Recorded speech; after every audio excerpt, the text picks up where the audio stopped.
Hey guys, AntVenom here, and welcome back to another Minecraft video. And today I'm going to be showing you guys the macro keybind mod for Minecraft 1.2.4. Now essentially what this mod does is, as the name would suggest, it allows you to set specific keybinds and macros to specific keys on your keyboard. And it has a really neat user interface in order to set all of this up, so if you are a sort of like macro keybind and or mod newbie, it isn't really too hard to get into once you have the mod installed. So anyways, before I go getting into the mod itself, the first thing that you guys really need to know about is how to configure the mod in order to, end up using it. So the first thing you want to do is, once you have the mod installed, go ahead and hit escape, go to options and controls, and you see on the bottom left here, there's something called macro settings, and I'll get to that here in just a second. But what you want to do is hit the little double arrows here, and as you can see, there are two new options called macro override and macro activate. And macro activate is what we're going to be focusing on first. Now this says grave as the key it's assigned to, but it's actually the tilde key, which is right next to the 1 key on your keyboard. And then of course L control is left control. And yeah, so anyways, yeah, like I said, I'm not going to focus on macro override too much. Essentially just what it does is, if you have your macro assigned to something that already has a key assigned to it, like WASD, it will override it when you use left control in order to execute the macro. So anyways, in order to get into the user interface, there are two ways you can do this. You can come from this menu and hit the macro settings key, and then you get this nice little interface right here. Or if I go ahead and I hit escape, if you hit your crouch key along with the tilde key, or the one that you have, the grave key as it says, whatever you have assigned to that, it will bring up the menu as well. So essentially, like I said before, this mod will let you set specific keybinds and macros to specific keys on your keyboard. And what I'm going to be primarily focusing on for this review is the number pad, because it's not really used for Minecraft at all. So it's a really good sort of template in order to, assign macros to.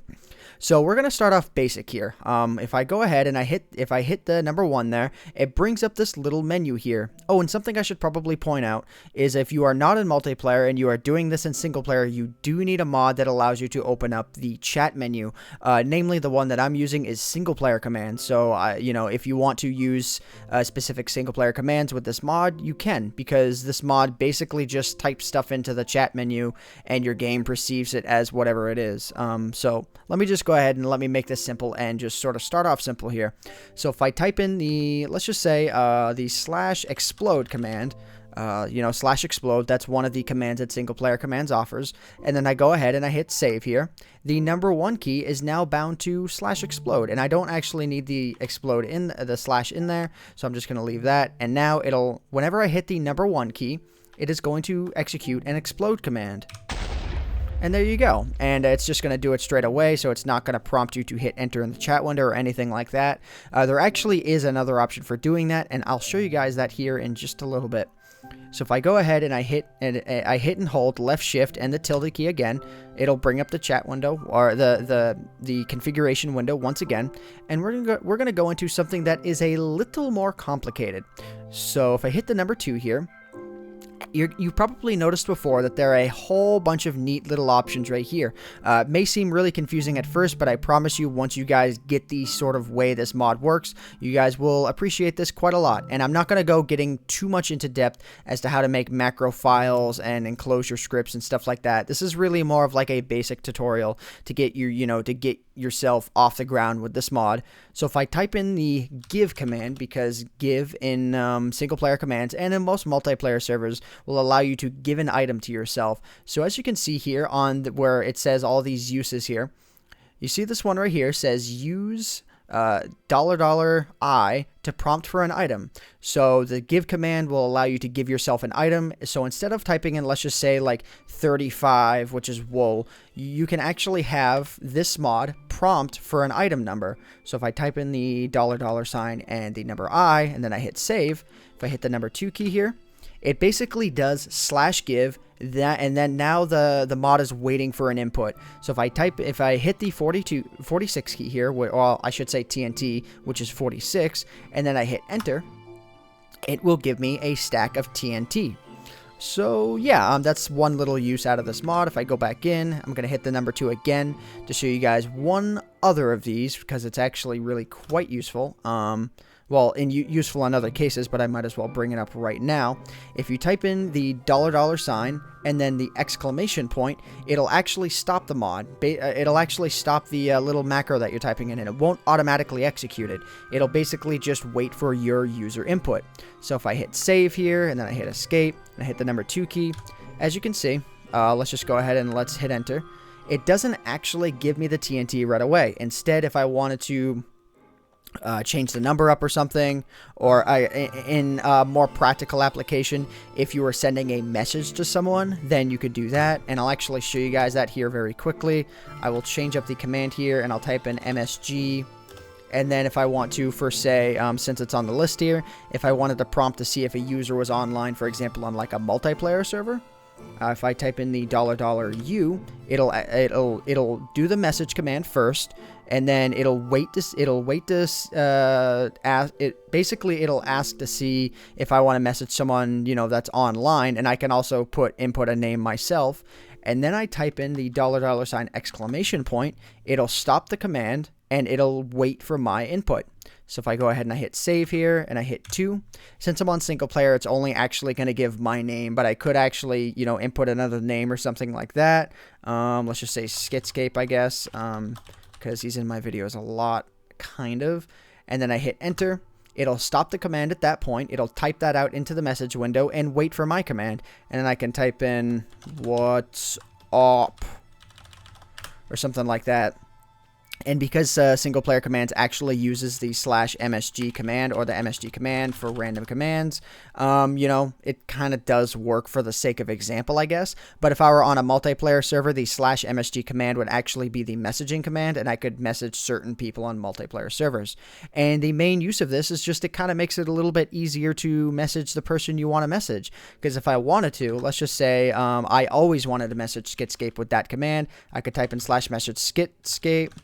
And then I could type in exclamation point, hit save, and now it would always do that. So, you know, if I don't want to have to sift through an entire, you know, like if I just, I'm so lazy, I don't want to type this in every time, yeah, that you can kind of see where I'm coming from with that one.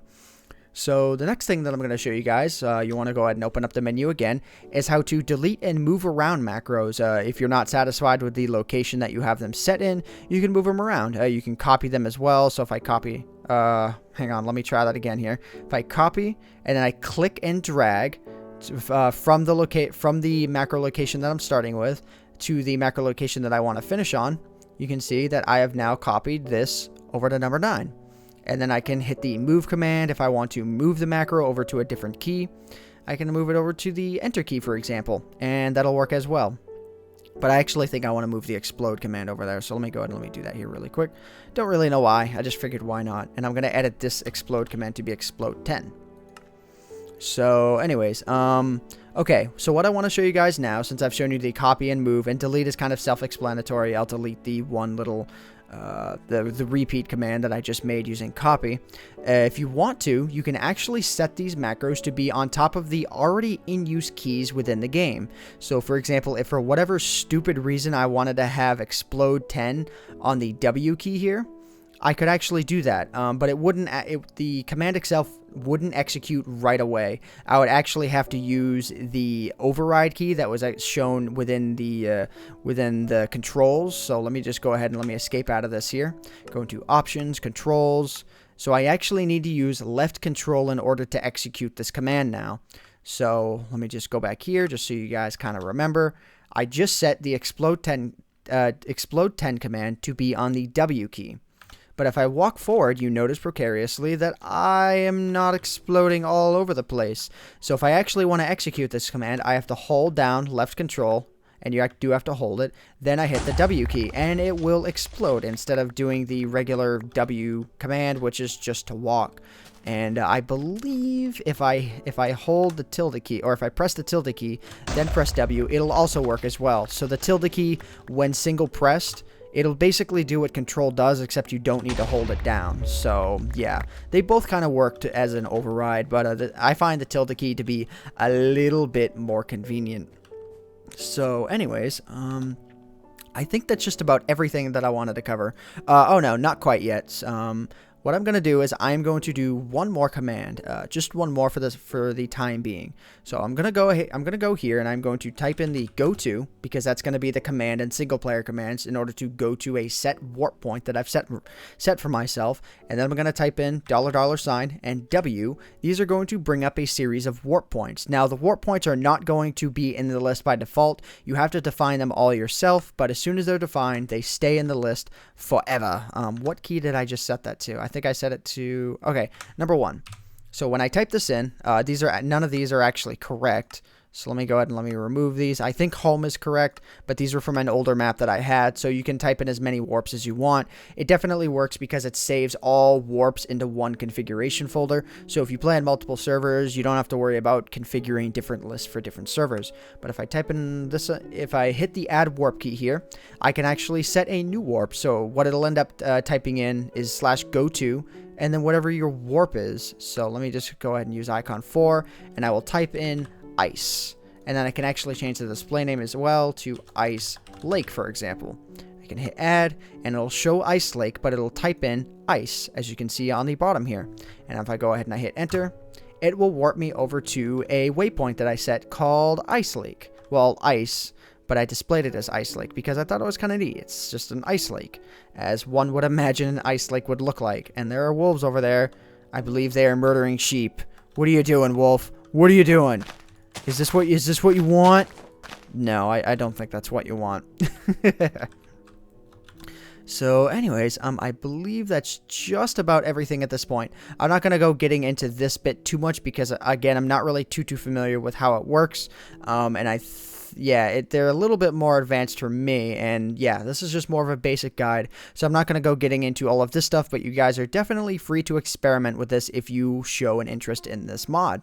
But anyways, guys, I'm pretty sure that's absolutely everything that I wanted to go ahead and cover in this video. Let me move that off of the W key, move it back over to 3, and I'm going to do something just for fun, because if I hit F3 here, oh no, I don't actually, ooh, wow, I actually recorded an attempt at this before, and I had 16 gigabytes of memory reserved to Minecraft, but now I only have a gigabyte. Let's just see if I can, let's try this here. Okay, well, it doesn't look like I ran out of memory too soon there. Thankfully, at least during the review itself, I didn't. But yeah, you can see the memory is going all over the place at this point. But yeah, that's just me having way too much fun with the game. I could just go through here, and I could just completely destroy the land. And look at this here. Yeah, I think that just about says it all. I think I'm going to go ahead and I'm going to end off this mod review here, guys. I hope you guys end up enjoying this mod and you end up having a lot of fun with it. And please don't cause any destruction with the mod. Use it for good. And I will love you forever. Forever, I say. Forever. Yeah. But anyways, guys, I hope you all have enjoyed this mod review. And I hope you all enjoy this mod. My name is AntVenom. And I bid you all farewell. Thanks so much for watching.